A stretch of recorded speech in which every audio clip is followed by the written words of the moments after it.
Welcome to the Peds Ethics Podcast, where we talk to leaders in pediatric bioethics about a hot topic or current controversy.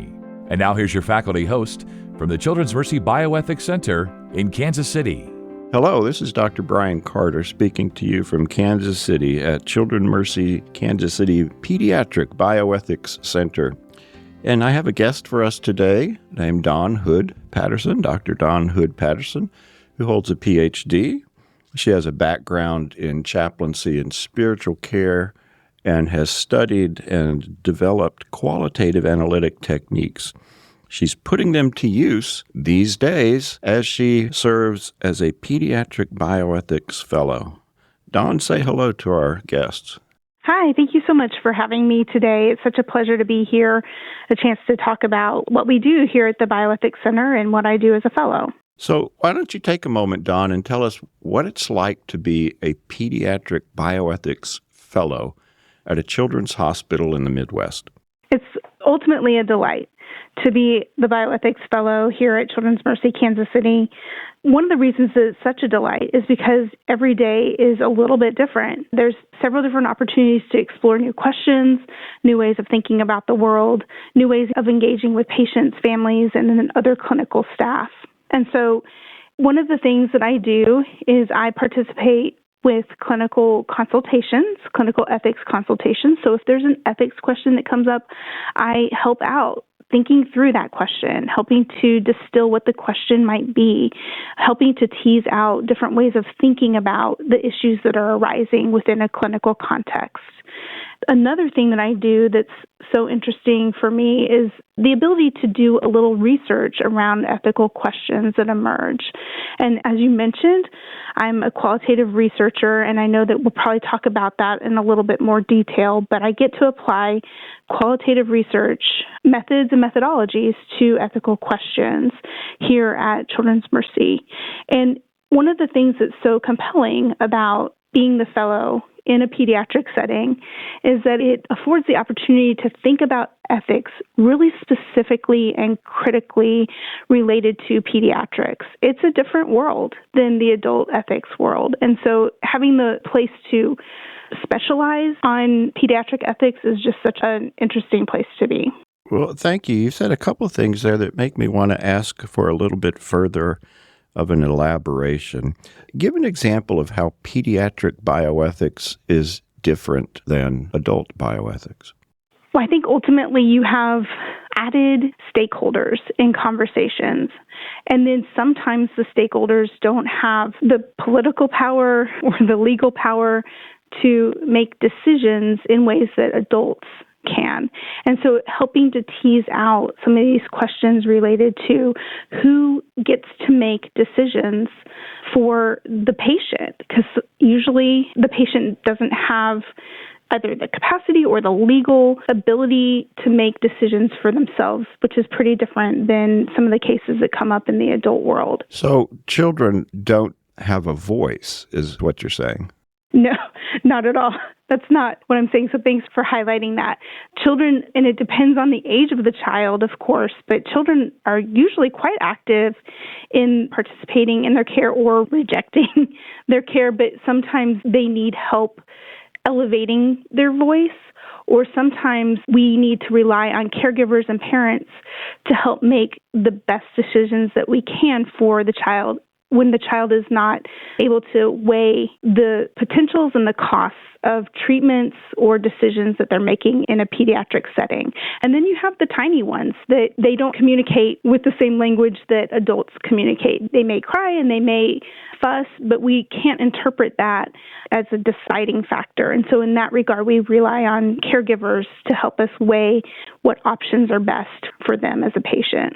That's a great distinction. And so what I'm hearing you talk about is the best interest standard, and that's certainly something we could all understand. We want to do what's best for children, although there may be different options that different stakeholders consider to be best. And yet it's not the individual child often that speaks for him, her, or themselves. It often is a caregiver, as you said. Sometimes it's a professional caregiver. Other times it's a parent. And when they speak, they're speaking for somebody else. So that's not quite the same as the ethical principle of autonomy, is it? That's right. Often enact their own autonomy, and they also enact their own agency. We really do rely on, as you say, caregivers, whether they are familial caregivers, parents, or grandparents, or professional caregivers, to help us understand best how to proceed with treatments or options for a child or a pediatric patient. And when you said you sometimes are called for clinical ethics consultations, is there some occasion where it's clarifying whose voice matters that might represent such a consultation? Yeah, absolutely. It's oftentimes weighing who is involved in the decision-making moment or question, but then also helping to elevate or tease out the different dynamics within who is contributing to the discussion and who has the authority to make decisions around the question that arises. And so parents, generally speaking, deferred to and have historically, socially, and even legally recognized voice and the authority to speak on behalf of the child. Isn't that right? They do. And certainly there are occasions in which that's one of the questions that an ethicist might be called to ask about, because while parents usually are given priority or privilege when it comes to making those decisions, there are times whenever perhaps the parent or caregiver is not acting in the best interest of the child. And that's when we start to tease out what factors go into making that decision that would deem it the best interest of the child. And then you include other voices in the decision-making process at that point as well. And sometimes that's where it can get a little tricky or sometimes even emotionally difficult, particularly for parents and for healthcare workers, healthcare professionals, as they weigh out differences in opinion, differences in rights, or perceived rights, I should say, when it comes to making some of these decisions, particularly whenever there's disagreement. That's very helpful. Can we turn to your training as a chaplain and your experience in spiritual care services? And maybe you inform us how that intersects with your work in bioethics or informs your methodology. Sure. I am really grateful for this training that I've received as a chaplain because I do approach questions of ethics in a way that is informed by that training. And one of the things that I think is very compelling about professional healthcare chaplains is that they all go through clinical pastoral education. And clinical pastoral education is an opportunity where emerging professional chaplains are working in a clinical setting providing spiritual care, but then they have education experiences during the week that helps them reflect on those clinical engagements. So the model is action, reflection, action. And what that means is that you go and you act as a chaplain, then you come back to the classroom, you come back to mentorship, you come back to peer conversations, and you reflect upon the actions that you took. You think critically about what worked, what did not work, and why. It's not just outlining what worked and what didn't, but you really engage the question of the why. And then you layer on top of that purposeful self-reflection. The intent of that is to help you really engage with where are your biases, what gets you wrapped up in a certain part of the question rather than being able to look at the question or the problem in a more robust or nuanced way because you're so hyper-focused on one aspect of that question. So that's what happens in the reflection part. And then you take those lessons that you've learned, that you've written about, that you've researched, that you've talked with your mentor and your peers about, and you go back and you act again. And then you go back into the clinical setting, you go back and you engage in spiritual care, and you take those lessons with you so that hopefully your actions become more serviceable for the clinical setting in which you're providing spiritual care. So that's one way that spiritual care really enables, I think, the question of ethics because you're constantly engaged in this reflective practice. you're always thinking about the question that is emerging, whether it's a spiritual care question, as I've transitioned to ethics, the ethical question, and what sort of resources can you engage with that question? What sort of biases are you potentially bringing to the question?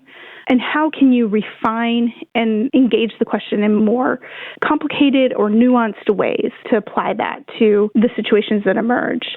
I also think that chaplains and spiritual care providers can bring, and my training has brought, is the ability to think critically with staff in the clinical setting, physicians and nurses and respiratory therapists, and then also with patients and families about their values and help them understand how their values might be informing the way that they're viewing the experience.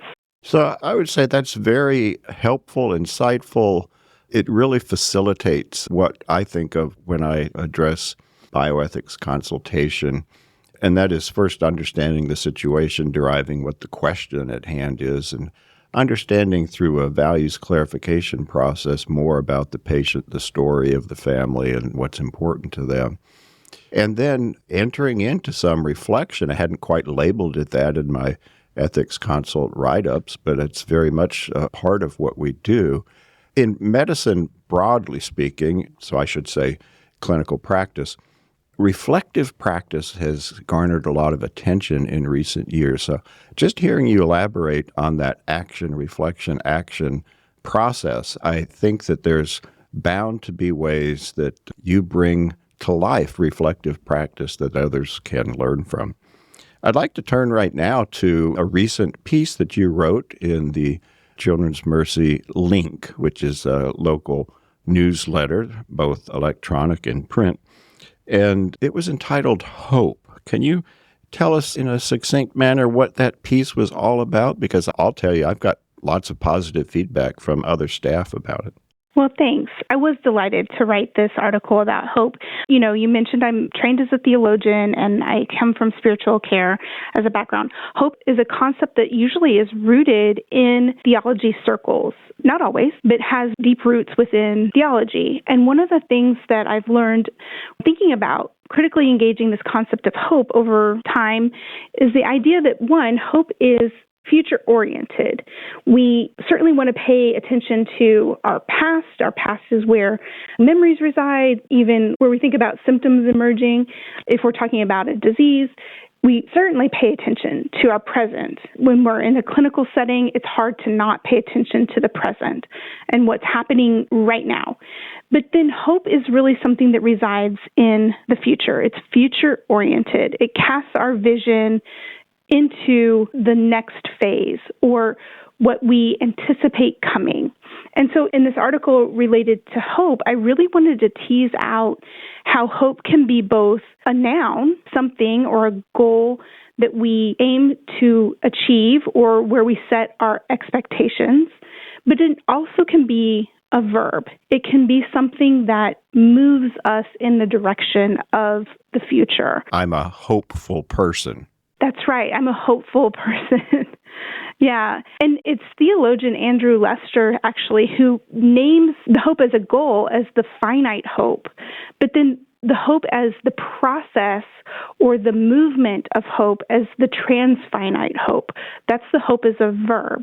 And I think of it more along the lines of hope can be the destination, but hope can also be the journey, the process of getting there. And could be said to be the journey of hope is I'm living in hope. I'm living in hope. It directs me. It's part of who I am every day. Is that fair? I think that's completely fair to say that it can be kind of the nuance of how you see the world and how you go through life or how you even set up the way you think about a problem. And so within this article, I really wanted to point out the fact that hope isn't just this finite thing to which we set our esteem, but it can be that process, and the process itself can be really helpful to families if we as clinicians, when physicians, when nurses start to help families think about hope as a process, they start to ask questions differently. And so that was the premise of that article. Thank you. And so perhaps clinicians can learn to be hopeful with families in patient and family-centered care processes. Before we close, I'd like for you to elaborate a little bit on your research techniques, which are qualitative. And I'll just give you a little understanding that I guess you could say I'm a simpleton at heart. But years ago when I was a Boy Scout in Tennessee, I used to be able to identify every tree and know it by its bark and its leaves. And so if I were to count the number of trees within a square mile, or the number of maple trees, oak trees, elm trees, fir trees, pine trees, that's what I would consider to be analogous to empirical research. But in qualitative research, I would say I'd need to dig deeper and understand why certain trees thrive and others don't. I'd really have to look at the entirety of the ecosystem. Is that a fair way to distinguish between empirical and qualitative research? I do think that that's a fair thing, because I think what you're pointing out is the reality that qualitative research will tell a story by shining a light in a new way, looking at context, looking at relationship of things.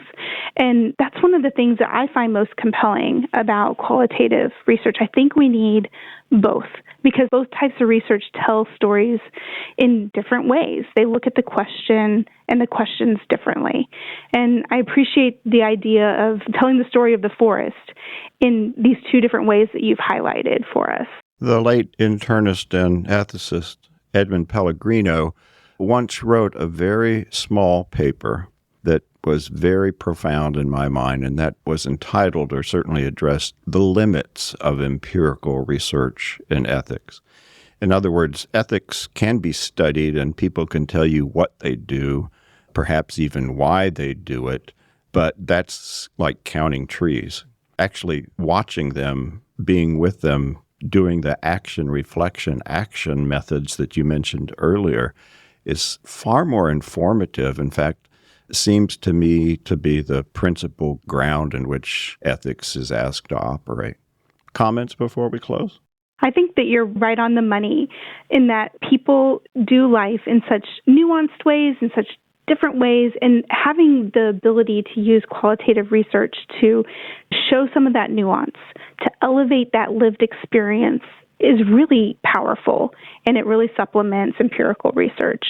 Well, thank you. Once again, this has been Dr. Dawn Hood Patterson, our guest this day, as we talk about ethics in the Children's Hospital. And in particular, we'd like to sign off and invite you to come back at a future date to learn more about pediatric bioethics. Until that time, this is Dr. Brian Carter from the Bioethics Center at Children's Mercy, Kansas City. Do good work and be well.